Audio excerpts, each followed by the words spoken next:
Listen. What do you hear? The song of 12,000 horsepower in action. Thousands of precision parts operating in flashing unison, obedient to the control of the skilled pilot and crew. Yet it takes a nightmarish panel of sensitive and complicated instruments and controls to adjust the power output for changing loads, speeds, and conditions in flight. Listen again. What do you hear? The familiar sound of a fine motor car engine. More than 100 horsepower, responsive to the driver's lightest touch on the accelerator. Yet this fine engine must be constantly controlled all the time it's in operation to keep its power in balance with changing requirements. Again, what do you hear? The purr of an electric generator. As electrical power loads vary, as conditions vary, throughout the minutes, hours, days, weeks, and months, so must the power be regulated by watchful operators to keep the generator turning at constant speed. What do you hear? You guessed it. The beating of a human heart. One of the most amazing machines on Earth. The normal human pulse is between 70 and 80 beats per minute. Yet this rhythm varies every time we move or change position. Like this when we are resting. Like this when we are running or at play. And changing too with our emotions when we are happy, angry, or frightened. Listen. What do you hear now? That's right, the ticking of a watch. An accurate watch ticks 5 times each second. Like the engines of airplane and motor car, like the generator, like the human heart, your watch is a power plant that must operate unfailingly under an infinite variety of conditions. Yet, unlike our heartbeat, the beat of this tiny power plant must never vary. Unlike the giant generator, it has no tons of concrete on which to rest solid, level, and safe from vibrations which might affect its accuracy. There are no watchful attendants, no careful drivers, no skilled pilots, no banks of instruments and controls to regulate its speed and guard its accuracy. What controls the ticking of a watch? Inside, we find a beautifully poised and balanced mechanism of springs and gears, pinions and bearings. And this entire mechanism must be confined to a very small space. Still, it must run at a constant speed. Never more, never less, with an accuracy that approaches perfection. To understand what goes on inside a watch, let's make a simple device that will keep time. We'll use a garden hose. First, we'll place a little water wheel and dial in the center. When water passes through, it will turn the wheel and make the hand on the dial move. Now we'll attach the hose to a faucet. The faucet is our source of power. The hose conducts the water, our power in this case, past the dial to the nozzle. The nozzle controls the flow of power. By turning the nozzle, we can allow just a little water to flow through the hose, and the hand on the dial will turn slowly.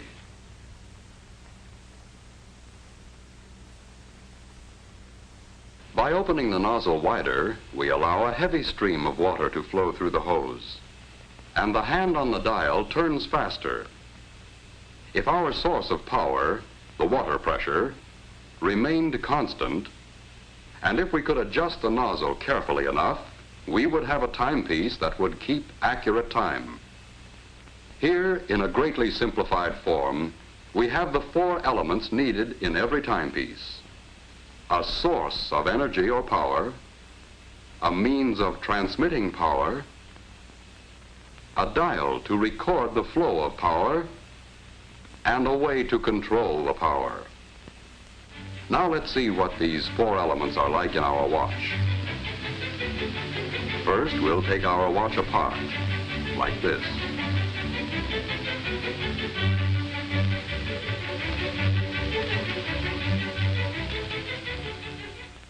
We'll begin with this part, the mainspring and barrel assembly. And so we can see everything that goes on inside, let's use giant parts to make a watch model. This is the mainspring, and it lives inside the mainspring barrel. The mainspring is the power plant of the watch, the source of power, like the faucet in our water clock. By winding the spring, we can store up energy. Here is a winding stem with gears and a click to keep the spring from unwinding. And here is the unit that controls the flow of power, like the nozzle on our hose. It is called the balance wheel and hairspring assembly.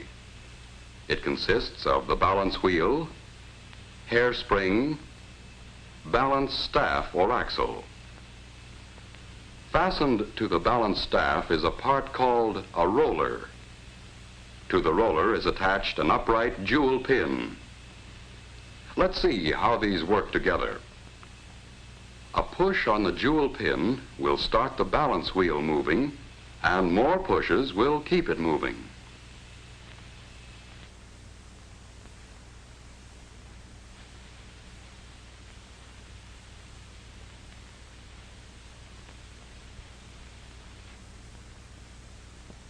To do this job of pushing, we need this odd anchor-shaped lever called a pallet. It can be mounted so that when we move the pallet back and forth, we can apply a series of impulses to the jewel pin to keep the balance wheel in motion. Now to the pallet crossarm, we add a pallet jewel shaped like this. Here is a wheel called an escape wheel, with teeth on it so shaped that they will push the pallet jewel and jog the balance wheel into motion.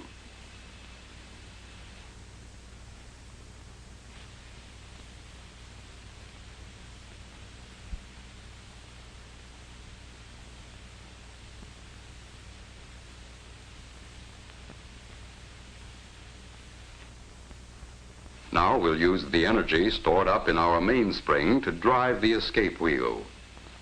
As the mainspring uncoils, it causes the barrel to rotate with it. That didn't last long, did it? Let's try it again. Once things get started, there's nothing to stop them. What we need now is a way of holding the power in check, releasing it a little at a time just when it's needed. Another pallet jewel at the other end of the pallet crossarm will do the trick. Just as the first pallet jewel gets a push from the escape wheel, the second pallet jewel locks against another tooth of the escape wheel to hold the power of the mainspring in check. But the balance wheel keeps swinging, and the jewel pin moves the fork end of the pallet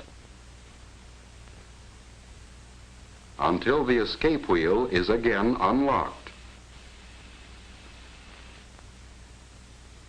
But when we connect the mainspring directly to the escape wheel, the power is soon exhausted. In an actual watch, it would last only a few seconds. What we need is a way to stretch the power so it will last for more than a day. In our water clock, we used a hose to transmit power from the faucet to the nozzle. We also need a way to transmit power here. So let's add a system of gears and wheels. We'll stretch them out in a line instead of in their usual closely confined location in a watch. Look at the gears a moment and see what they do. First, a small partial turning of the mainspring barrel drives the center wheel a complete revolution.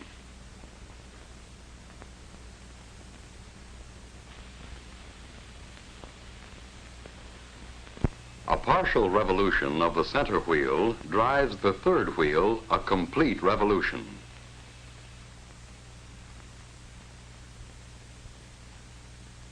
and this in turn drives the fourth wheel much further. As a result, a few turns of the mainspring barrel, driven by the mainspring, will drive the escape wheel many, many revolutions, enough to last a full day and longer.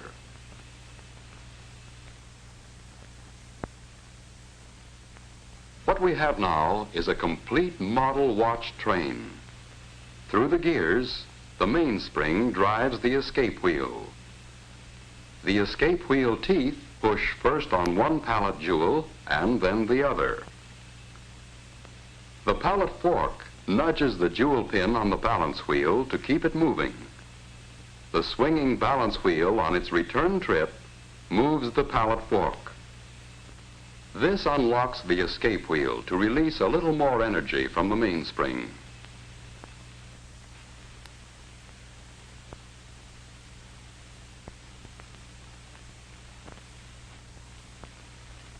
Back and forth, the balance wheel swings, controlled by its small coiled spring, the hairspring, in perfect rhythm. Each swing unlocks the escape wheel so it can give an extra push to a pallet jewel, and this is passed on to the balance wheel assembly to keep the watch ticking far more steadily than any beating heart. All we have to do now to measure time is count the ticks. But this would be a tedious job and not very practical. Just as we needed a dial on our water clock, here too we need a method for recording the flow of power. So to the shaft of this gear or wheel, we add an indicating hand to measure seconds. As the gear train of a watch moves far enough to make 5 ticks of the escapement, the second hand moves 1 graduation on its dial. To count the minutes, we can attach a dial and fasten a pointer to this gear wheel, which is just the right size so that it turns 1 complete revolution while the second hand makes 60 revolutions.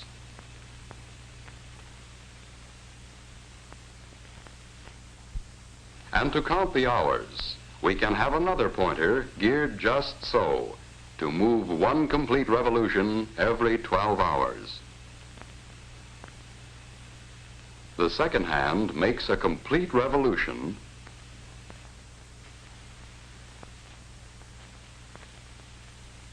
and the minute hand moves 1 graduation, and when the minute hand makes a complete revolution, an hour has passed.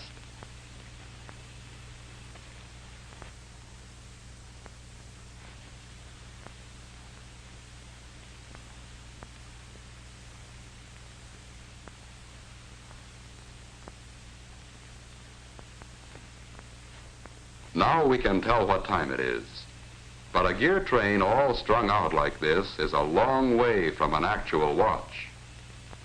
Let's let our model do a bit of rearranging all by itself.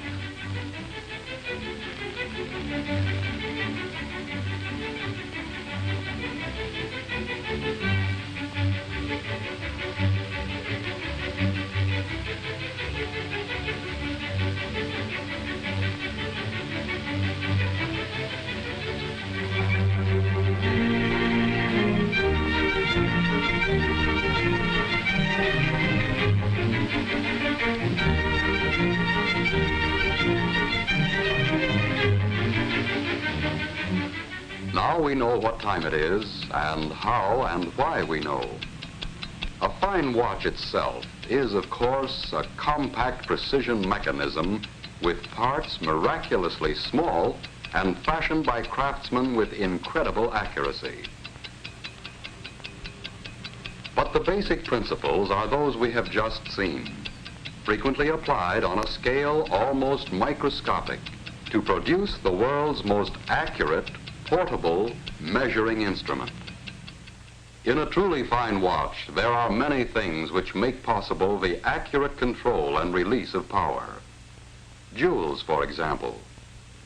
Many people correctly believe jewels increase the value of a watch. They increase the value all right, but not by being ornamental. Jewels are in a watch strictly for business.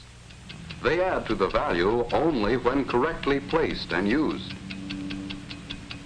They are the bearings which lessen friction, increase the regularity of the running, and greatly extend a watch's life of dependable service. Harder than the finest steel, these tiny surfaces are finished so smoothly they reflect images like a camera lens. And working with oil, it takes a drop no larger than a pinhead for the entire watch. There is almost no friction. If any single part of a watch can be called more important, it's the hairspring. It absorbs and gives out an equal amount of force with each beat or swing at regular intervals. In a fine watch, the hairspring has uniform thickness throughout its whole length, is polished to a mirror-like finish, and made of metal relatively unaffected by magnetism or changes in temperature. It can be apparently distorted, but it always returns to perfect shape. Hairsprings are overcoiled, like we see here, to allow the spring to breathe evenly. Were this not done, the spring would coil and uncoil unevenly, fluff out on one side, and interfere with the accuracy of the watch. Because a watch is required to run in any position, to be accurate, the balance wheel must be perfectly balanced in any position. This is done by poising. The wheel is poised when there is no effect of the pull of gravity reflected in its action on the knife-like edges of the instrument which checks it. With perfect poising, and with the hairspring centered on the balance wheel, it runs accurately in any position all the time. And it's the same with all the parts. The tiny screws, scarcely larger than a speck of dust. The exceedingly small shafts. The precisely made gears and pinions. The sturdy nickel-silver plates and bridges. Every part is made with utmost precision. Precision which approaches perfection. When we look at the almost invisible parts, understand what they are required to do, realize the uncanny skill needed to make a fine watch, we can easily understand why it is a masterpiece of precision and accuracy. Here is a truly wonderful mechanism. With it, you can accurately measure the passing of time and record that passing for your use and convenience. But this mighty little servant is a creation of beauty, too. A precious possession to be worn with pride and confidence every day, every week, every month, year after year. Listen. What do you hear? It's the ticking of a fine watch. Wherever you go, whatever you do, America's fine watch ticks steadily, accurately on. 5 ticks every second.